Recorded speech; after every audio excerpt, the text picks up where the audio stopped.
So hello guys and welcome back to my YouTube channel. Today's vlog is actually going to be all around the 150cc king in the market, the Suzuki Gixxer. And I'll try to compare this bike with the NS160 as that thing was requested by you guys. So first I will tell you about the instrument cluster. It has everything including the gear shift, which is a good thing. Now do note that you won't be able to start the bike unless you press the clutch of the bike. So you need to press the clutch and then give a self and the bike will start.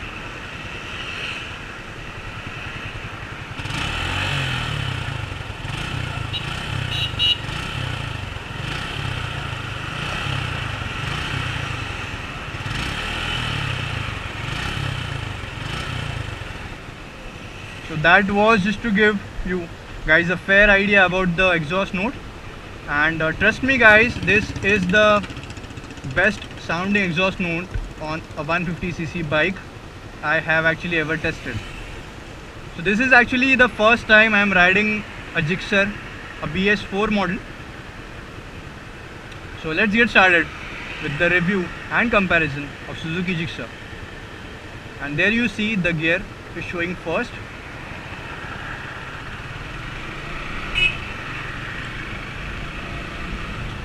So talking about the engine specs, you have a 155cc single cylinder 4-stroke engine.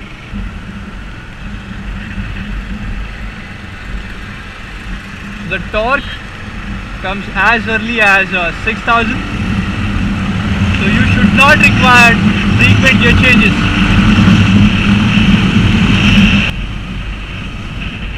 Coming back to the brakes on the bike, you do get disc brake at both the ends, and the feedback from the front disc you see right there.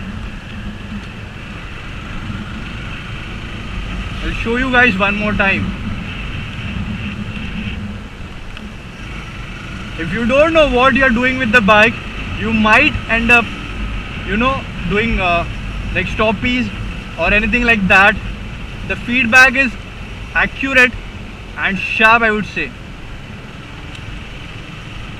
Coming back to the rear section, you have a disc brake, and even if there is a disc brake, I'm not facing any locking problems with the wheel. I'm applying extensive pressure on the brake lever, but tie locking is not there.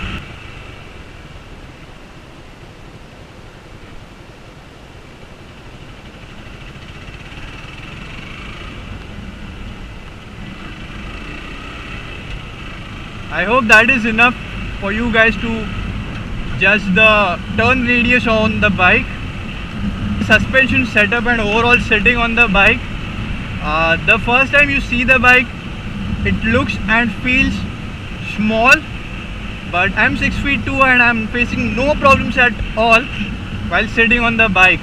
The tank is big, well sculpted to tuck my knees and provide me enough confidence while cornering.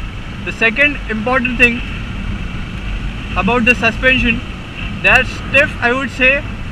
Riding in the city you might experience them to be like at the harder side, but if you go on weekend rides in ghats, they will provide you like a good cornering experience. Flickability, maneuverability is actually good due to the smaller wheelbase of the bike. So coming back to the tires, you get 180 by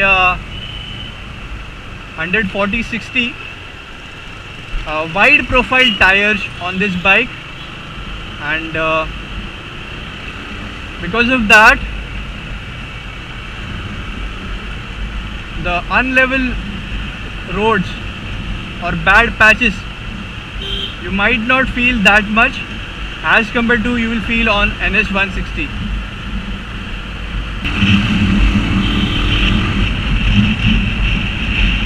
So enough power to pull the bike.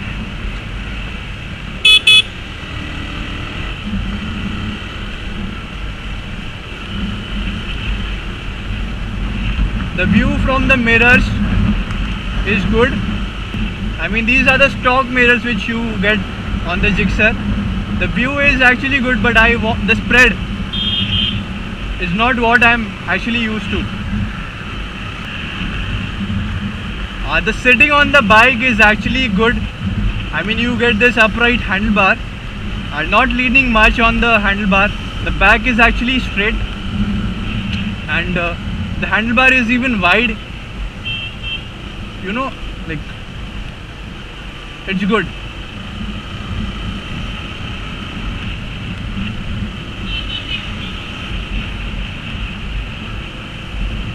So now talking about the thing which I really did not like about the bike is the gearbox on the bike.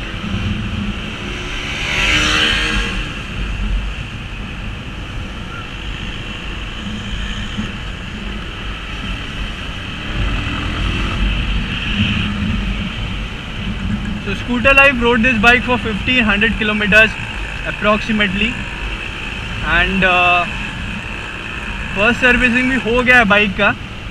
But if you compare it with NS 160 then I would say the gearbox on this bike is hard, and hard as in you need actually good, you know, ankle muscles to pull the gear up as well as pull them down. I hope you guys can hear the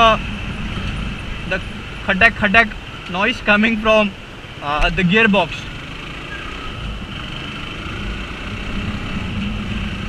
So when it comes to the transmission of the bike, plus point goes to NS 160.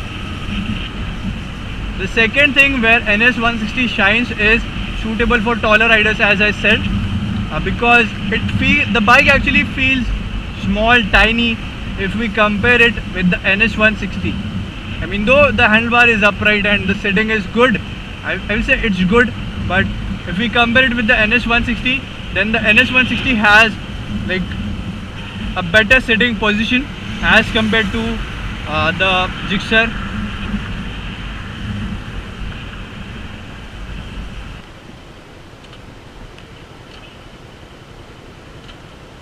You see right there, the bike is actually not coming in neutral.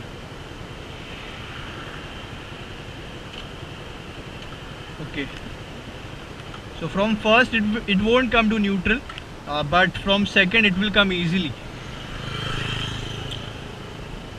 So riding with pillion won't be an issue. The seat is well cushioned, I would say, on this bike. So that's pretty much it about today's vlog. I hope I gave you guys fair idea as how the two bikes are different. The braking department is where the Gixxer shines. The second thing is the tires and equipments on the bike. The setting is actually good. The engine is smooth. The feedback or the response from the engine is actually good. These are the areas where Gixxer shines, but when we compare it with the NS 160, I personally feel that the refinement on the NS is better, as well as the gearbox. If we compare on both the bikes, Gixxer has hard gearbox, and by hard I mean to say you guys might feel the pain in the ankle, and you actually need good ankle like to do the everyday shiftings. The gearbox on Gixxer is hard, and the gearbox on NS 160 is smooth. The sitting on both the bikes is actually pretty good, but me being a taller rider, I would say it will be better if you guys go with the NS 160 over the Gixxer just because of the seating. But if you are a short person, then Gixxer is actually a good bike for you guys. So for 97,000 on road Mumbai, if we compare it with the NS160, then Gixxer actually offers much more: a wider section rear tire, a disc brake, the instrument cluster is all digital, a good feedback from the brakes.